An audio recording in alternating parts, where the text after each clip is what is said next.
reality is the stuff doesn't go away when one of us closes our eyes, you know, or one of us stops believing. So what discernible path to truth is there in, for example, the Christian worldview? So you're asking me, see, I have discernible path. You're asking me how do I I'm know? asking how you can prove God, I guess. It's kind of cheap. You can't prove God. Yeah, you're telling me how do I know how does one know that he thinks is true is really true? Let me rephrase it then. If you are admittedly or acknowledging that you believe in something that's not necessarily demonstrably true. Well, not something that's not necessarily quantifiable. It's a difference. Well, then I don't know if I can rephrase the question, because the issue is, I use reason as a path to truth, and it seems that you're using reason plus. And I don't mean that in the positive way. You are injecting something additional, and I wonder what that is and why you feel it's justified. Yeah, because it's necessary. Because so you're thinking this is what's hard. You're thinking in both fundamentalist and Catholic classic categories. Okay, and I don't buy into those. I really don't.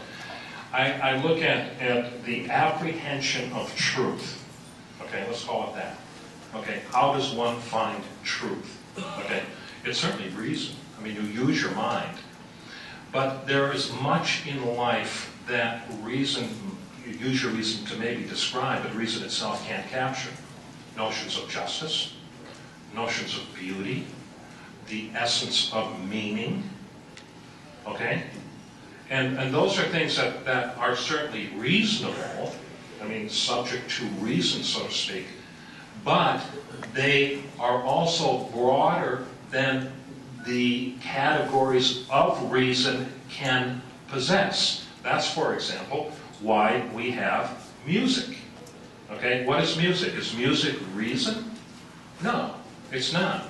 But is music reasonable? Yes, but it transcends the very categories of reason because it can communicate something greater than the categories of reason themselves can possess. It's not unreasonable, it's part of reason. But if we were to reduce the color and the narrative and the story of a musical piece just to reasonable categories, we'd be missing the entire message. That's what I mean. Okay. Well, that was a fascinating exchange, and perhaps in the concluding remarks it'll continue, but each side now has 5 minutes for wrapping whatever bow they would like to put on this, and then we'll proceed to open questioning. Matt gets 5 minutes for closing. Yeah, and I'll take considerably less, in part because I want to get to the other questions. It seems that there's a great many things we agree on. One of my goals is to try and figure out where we agree and where we disagree and why. I don't know that we can get there. I can tell you why. And hopefully you will. It seems that there are many things that we agree on. And I heard you say at one point that you don't have any problem with the idea that atheists can discern morality through a different source than what you do. And so it seems that while I'm saying the source of morality is reason, you're advocating a reason plus, or a reason and some other root, or an amplifier. I don't know. I'll let you get to that when you get to it. My thing is, and this goes to my general inability to comprehend why people consider faith to be a virtue. And I don't necessarily know that we're in disagreement here because I'm not as familiar with Orthodoxy, but to me, reason is it. I mean, when it comes to discerning the truth, it's all you have to go on. You can only comprehend what you can comprehend. Your limits are there, and that's the reason we use it for everything. It's the reason we have discussions. It's the reason we set up debates, and I've used the word reason 4 times. It's it. And what we also know is that when people propose alternate paths to truth, alternate paths of discernment, they cannot reliably demonstrate consistent results. We see this in the fact that there are hundreds of religions, thousands of denominations, and schisms all over the place, which, you know, if we were having a different debate on the nature of God and religion. I'm sure he and I would agree on even more things. And the one thing that, because generally speaking, we both reject every God that's ever been proposed except for one. And my rejection is based on this, in part, on this idea that until it's reasonably demonstrated, I can't see it. Faith is not a reliable pathway to truth. And we know that the secular moral system is, in fact, superior, both in that it necessarily has the interests of the participants in mind. It is internal. It is built on self-correction. Its entire purpose is to build a system that checks itself. It's not easy. Sam Harris lately has been referring to human well-being as the pinnacle goal. And I happen to completely agree with it. Reading Sam's book, it was like, yes, I've been saying this, but I didn't have the language. And he's been called on the carpet for the nebulous nature of well-being, and his answer is to tie it to health. And I highly recommend that anybody who's interested in the subject, regardless of where you sit in the spectrum, it's a good book that will make you think. And I hope that we've both done that as well. But we need to show the people who are adopting these secular positions that to stop.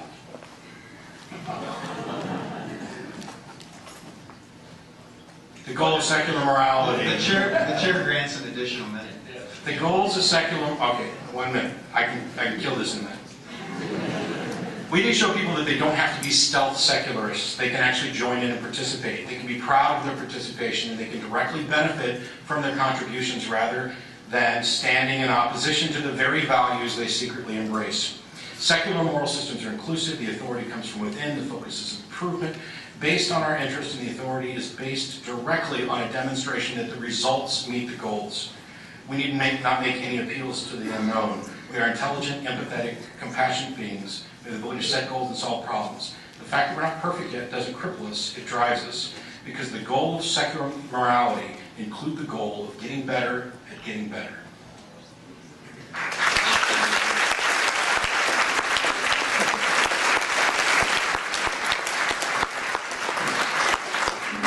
Okay, final statement.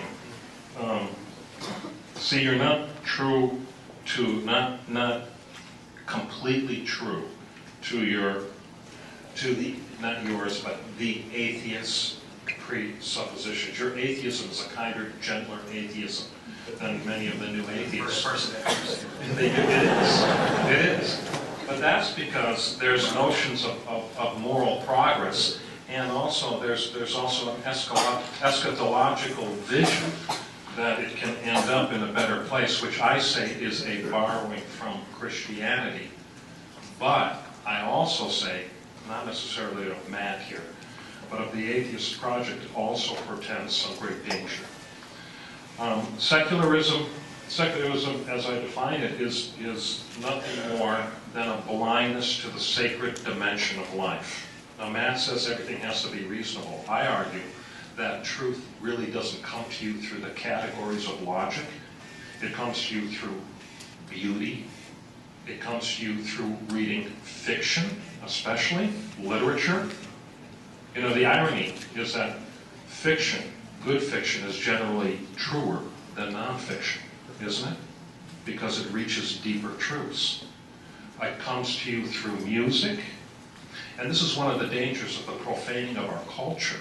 You know, every place, I was in Borders, actually preparing for this, and they had a whole thing of Madonna songs on, you know, and I said, please, it can only take so much, right?